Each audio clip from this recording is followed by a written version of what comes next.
যাকে ভয় তবু গুরু শ্রীচরণে যুগল চরণ আমার ভরসা।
চিরাচরিত্রা প্রথা অনুযায়ী গাইতে হয় কি একটু মাইকা বন্ধ, তাই কি বলি সঙ্গত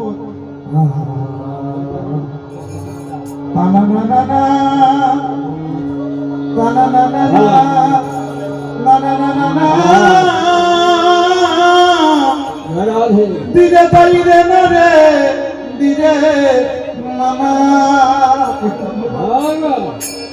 ও কবে নিবি মা আমায় তুলে ও মা গো ধুলাধারী সন্তান কোলে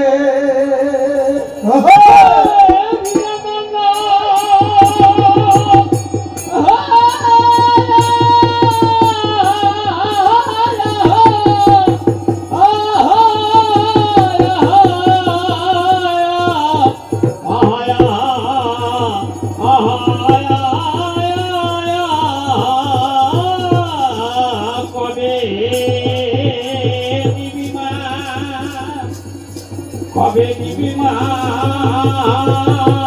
তুলে ও ধুলাধারী সন্তান কোলে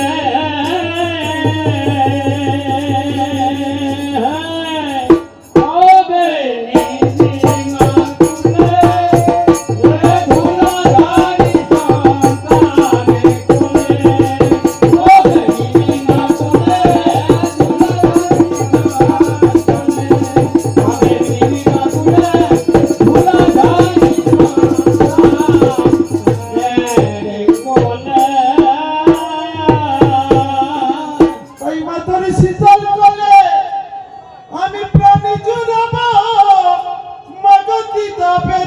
জ্বালা ভুলে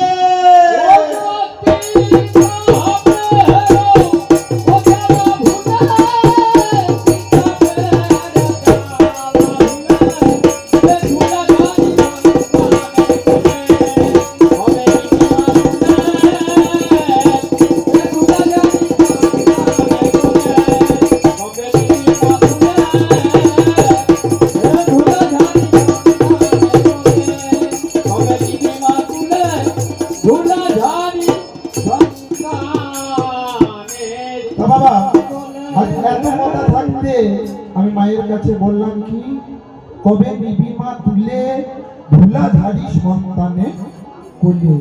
কেন এ কথা বলো? আরো তো কথা ছিল, এ কথা কেন বলো?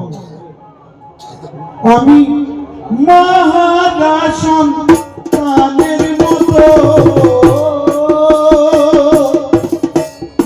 এভাবে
নজর করি আজ সেই বাজারে প্রান্তরে মা আমি বেঁধে ঘুরে ঘর তাতে দিলাম খুঁটি 3.5 কোটি মা গো আজ দেখতে মনে হয় আজকে আমি বাবার মস্তকে ছিলাম কতদিন 3 মাস 20 দিন বাবা যখন সেই ব্রহ্ম বস্তুকে আমার মাতৃ যত্রে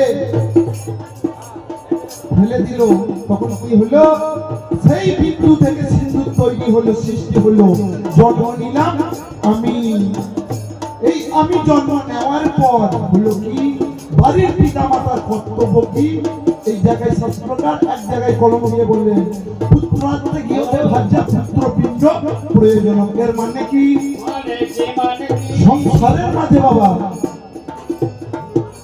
একটি পুত্র চাই কেন আমরা যখন ইহলোক থেকে সেই পরলোকে গমন করব সেই শেষের দিনে তার হাতে একটু পিণ্ডর জন্য তাই বাবা যখন আমাকে জন্ম দিল জন্ম দেওয়ার পর একটা কান লাগিয়ে এনে দিল বাড়িতে একটা কান লাগিয়ে এনে দিল তার গলে আমি মালা দিলাম আমার গলে সে মালা দিল প্রত্যেকদিন রাত্রে মাথা কামড়ে খাও এই মায়ের নাম আমি আর করতে পারব সেই বাজারে পান করে মাগো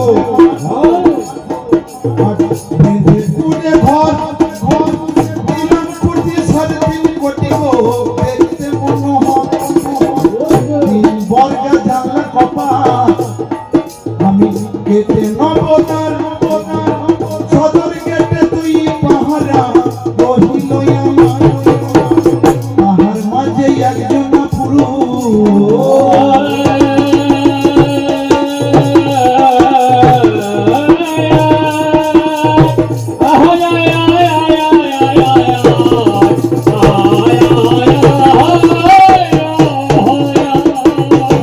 তাহার মাঝে একজন পুরুষ আমার একজন রমণী পাহারাতে থাকতো মা গো মালখানা যে বস্তায় ভরা মাই আমার গো ওই না ছিল রত্ন ধন আজ সুযোগ পেয়ে দস্যু 6 জন করিল হরণ আমার কর্ম রূপা ধর্ম ছিল ধন রূপা ধন তাই সর্বহারানি সম্বল মা হয়েছি এখন তাই সাক্ষী ঘটে খালাস দিলে মা আমার পরাজয় আজি আমার পক্ষে জেলখানা মা জানে জানে তাই মা তোমার নাম লইয়া দাঁড়ালাম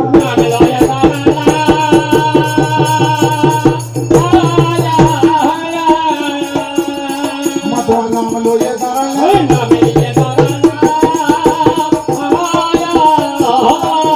ভালো মন্দ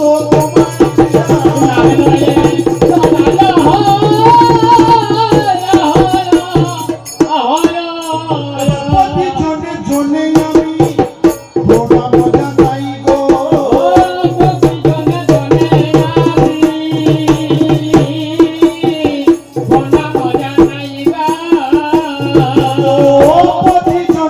প্রতি জনে জনে আমি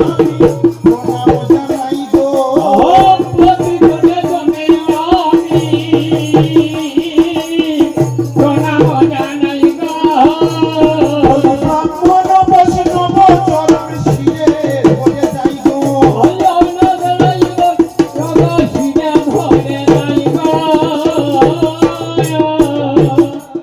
আমি গুরুর নামে ভাষায় কাব্য তরি গুরুর নামে ভাষায় কাব্য তরি বলি দেখো যেন গুরু ডোবে না তোরে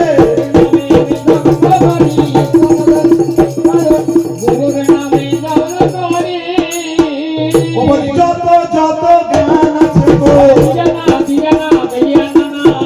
এই বাংলার মাঝখানে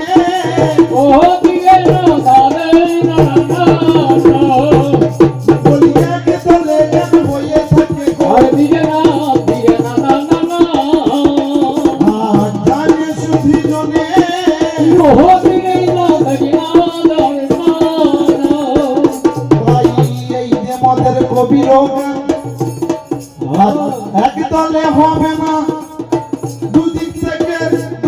দলকে করিতে হয় হয়। আচ্ছা বাবা বলতে পারেন যত গান আছে এই বিশ্বের মাঝখানে যত গান আছে প্রত্যেক গান একটি দলে হবে।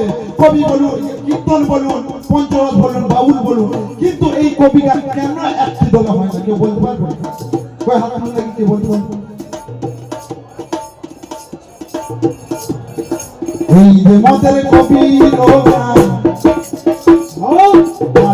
এক দলে হবে না, দুদিক থেকে দুটি দলকে করিতে হয় হয় না। দল বাইনা করলে করে গো আমার গান হওয়া তো নাই। আজ তাহার মাঝে বিষয় পালা গো কিছু একটা চাই। তাই রামায়ণ মহাভারত গীতা ভাগবত আমার পুরাণে পুরাণে হবে আধুনিক পৌরাণিক আর সাহিত্য দর্শনে সামাজিক ঐতিহাসিক কবি পানা পাই। আজ বিষয় দ্বারা এই কবি গান করা কোন বিষয়ে গাইব এ গান শুনতে মোরা চাইব।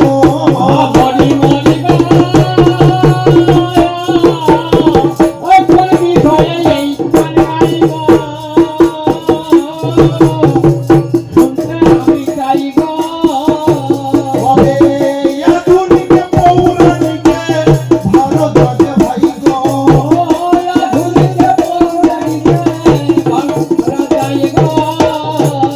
আমরা কোন বিষয়ে গাইব এ গান,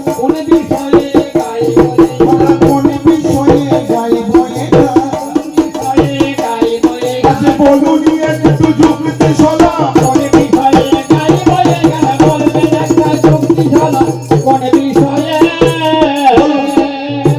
কোন বিষয়ে গাইব বলুন?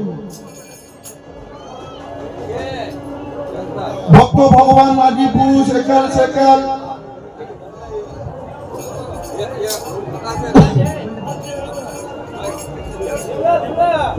আচ্ছা বাবা বলুন।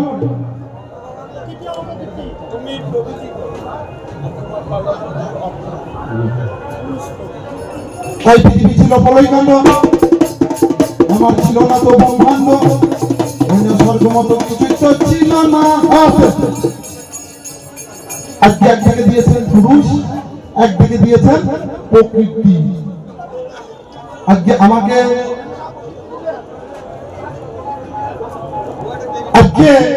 আমাকে ভূমিকায় দান করিয়েছেন প্রকৃতির ভূমিকায়। তাই পৃথিবী ছিল প্রলয়কাণ্ড, আমার ছিল না তো ব্রহ্মাণ্ড, সেদিন স্বর্গমত কিছুই তো ছিল না। আজি পটপত্র শয়ন করে গো আমাদের ভেসেছিল এই কালস। ভাসিতে ভাসিতে সেদিন গো ভরে গেল এক বিন্দু ঘাম, তাহা থেকে জন্ম নিল গো আদ্যা শক্তি নাম। জানালা নাই ধরো জানা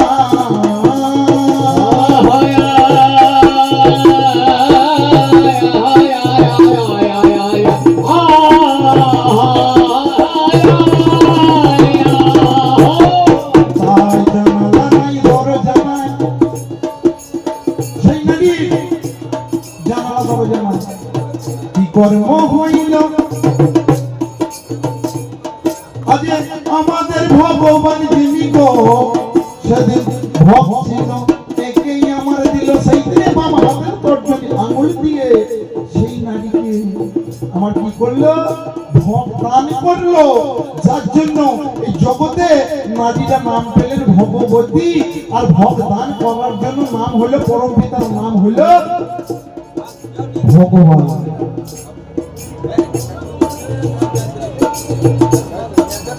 সেই দিনেতে এই প্রকৃতি আমার ভাইরে মরে হয়। আজকে শোনো শোনো শোনো পুরুষ গো তোমারে জানাই, সেই দিন আমি এই নারী বললাম আজকে প্রভু আজকে আমাকে যে সৃষ্টি করা হলো, আজকে প্রভু আমাকে সৃষ্টি যখন করেছো আমাকে তোকে গ্রহণ করতে হবে। সেই দিনেতে গোবিন্দই আমার গো বলিল বচন, আজ তিনটি পুরুষ আছে বসে মনের মতন। যাও যাও তাদের কাছে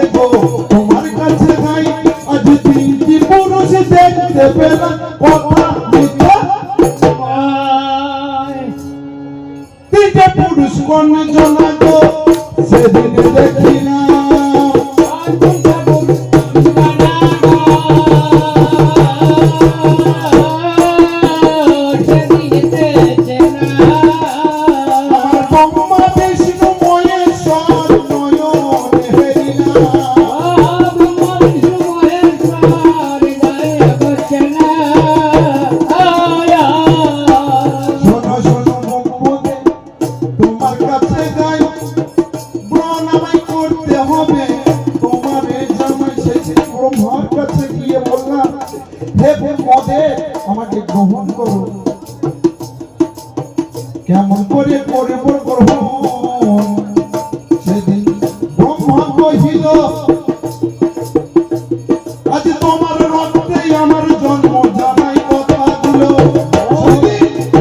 ভদ্রিকে দেওয়ার পর তিন ফোঁটা রক্ত ঝরে পড়েছিল তা থেকে জন্ম নিয়েছিল ব্রহ্মা বিষ্ণু মহেশ তুমি আমার মাতৃস্বরূপ আমি তোমার কাছে যাই বড় নেই আমি পারবো না গো করতে তোমাকে জানাই এরপরেতে ধীরে ধীরে কি কর্ম হইল তোমার কাছে বলে যাবো আজকে কথাগুলো এরপরে বিষ্ণুর কাছে গেল বিষ্ণুর কাছে যাওয়ার পর বিষ্ণু সেই একই কথা তাহলে পড়ে থাকলো কে ভোলা পঞ্চানন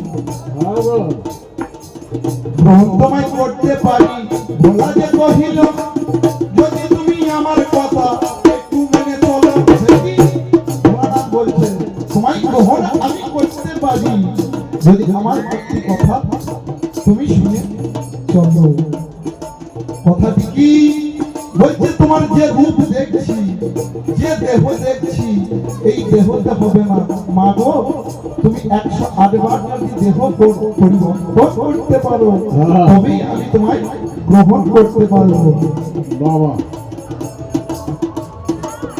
এই জায়গাতে আমারই আগো তোমার কাছে নাই দেবী দহের জলে সেদিন দেহ পরিবর্তন হয় সেই দেবী দহের জলে বাসকি না ভোলানাথের মাথায় ছিল আমাকে এক এক করে ছবল মারে একটি একটি করে আমি দেহ পরিবর্তন করি সেদিন বললাম ভোলানাথ আমার যে 108 বার দেহ পরিবর্তন হলো আমি বুঝবো কেমন করে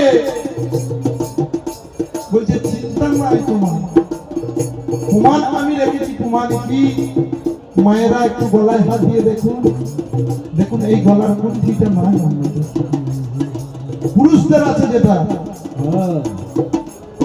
শাস্ত্রে মাঝে এই জায়গাতে দেখাশোনা হলো সময় আমার প্রাণের পুরুষ জানাই কথাগুলো বাথরুম মাঝে যদি দেখাশোনা করি আজ কোন জায়গাতে দেখাশোনা তোমার করি তাই এই বাথরুম মাঝে দেখাশোনা কোথায় না আজকে আমার বাবার বাড়ির স্মরণ করা ছাত্রতলায় আজকে পুরুষ তুমি সেজে চলে এসেছো বড় বেশে মাথায় কুকুর নেই কেন তোমার বাড়িতে কি জায়গা ছিল না আমার পিতৃ লয়ে তুমি চলে এলে আমাকে বিয়ে করার জন্য বিয়ে হয়ে যাওয়ার পর আজকে আমাদের আলোচনা আজকে আমাদের কথা বা কথা কোথায় বাসর ঘরে এই জায়গাতে আলোচনা গো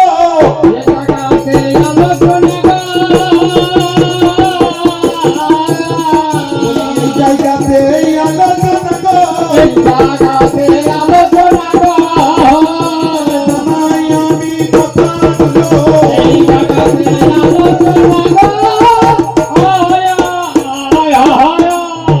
তাই প্রথম নম্বরের দাবি পুরুষ তোমার কাছে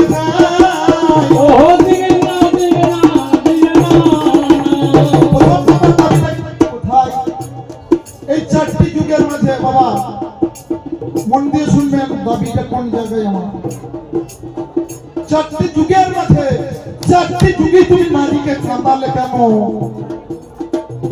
সত্য যুগের মাঝে পুরাণের মাঝে আজকে দোষ করলো কে সাজা পেতে হলো এই প্রকৃতিকে মালিকে লক্ষ্মী পাতালে গেল তোমাদের মতন এই পুরুষের ভবিষ্যতে কিন্তু লক্ষ্মী কোনো দোষ করে না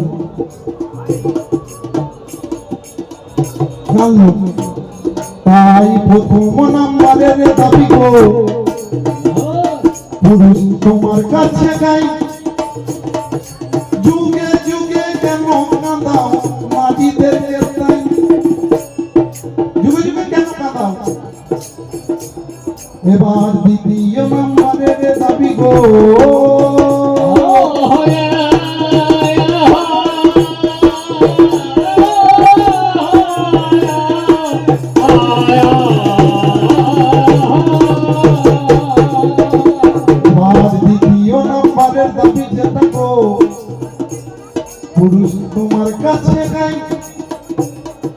বৃন্দাবনের মাঝের কথা গো কথা বৃন্দাবনের মাঝে রাধারানীকে নিয়ে আজকে কেমন করে কীর্তনে দেখবেন বাবা পালা করে মান আর মাথুর।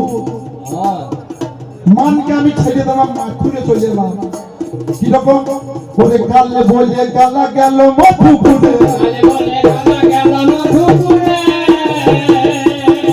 গালে বলে গালা গেল মধুপুরে, সে গালের মধ্যে বাকি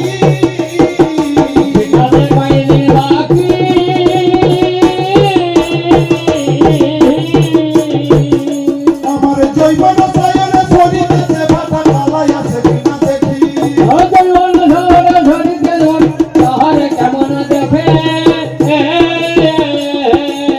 ও গালা নারীর যৌবন জোয়ারের জল, নারীর যৌবন জোয়ারের জল, বলে গেলে জৈবনী আর আছে না।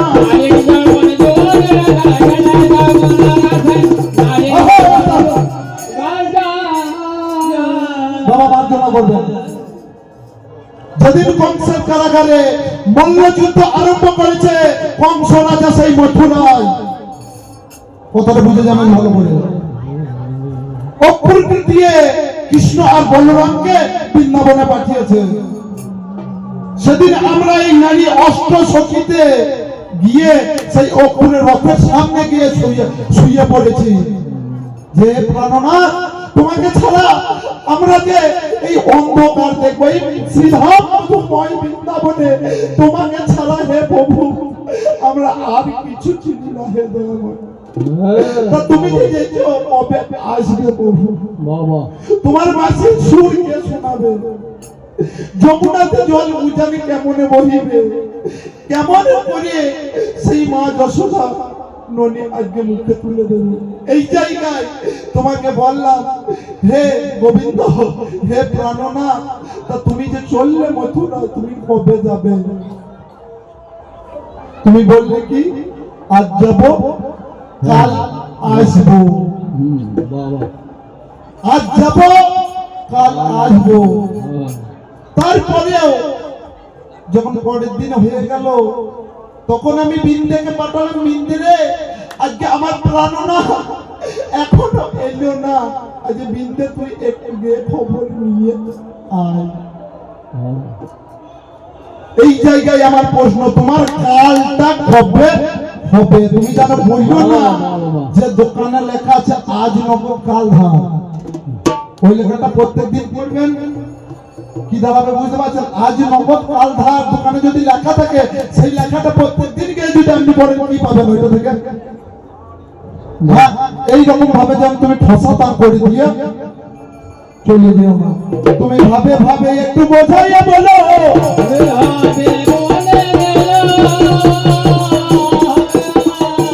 তোমার কাছে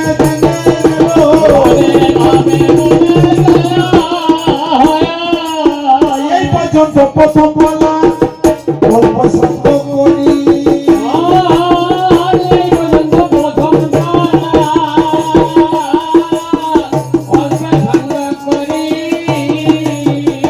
একবারে চাঁদ বদলে চাঁদের হাতে বলুন হরি হরি।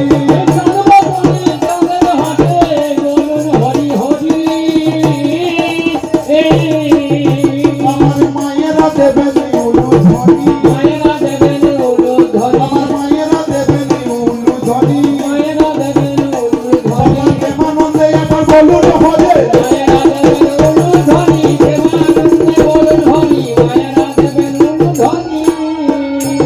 তা যাবার সময় এই আমার পুরুষের কাছে বললি, আজ কি করে বোঝাই তোমাকে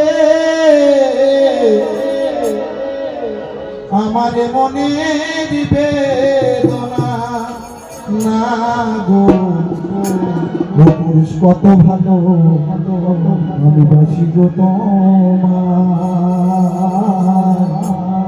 সে কথা তুমি বোঝো না। কি করে বোঝাই তোমাকে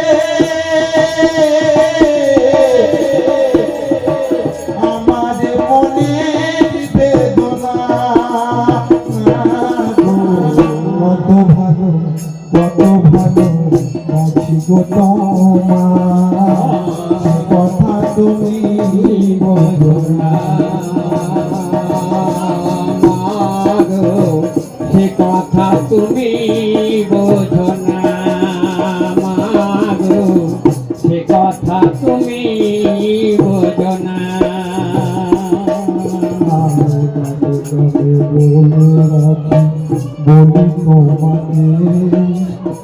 চাঁদের কলঙ্ক আছে যেন, তবু আমার ভালো বাসাতে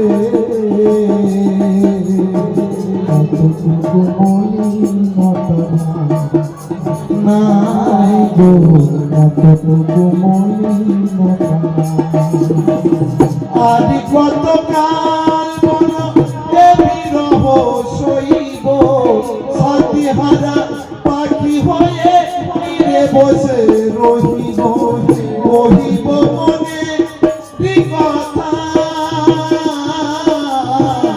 গাহিব গো দুজনা, কত ভালো বাসিব তোমার, সে কথা তুমি বোঝো না।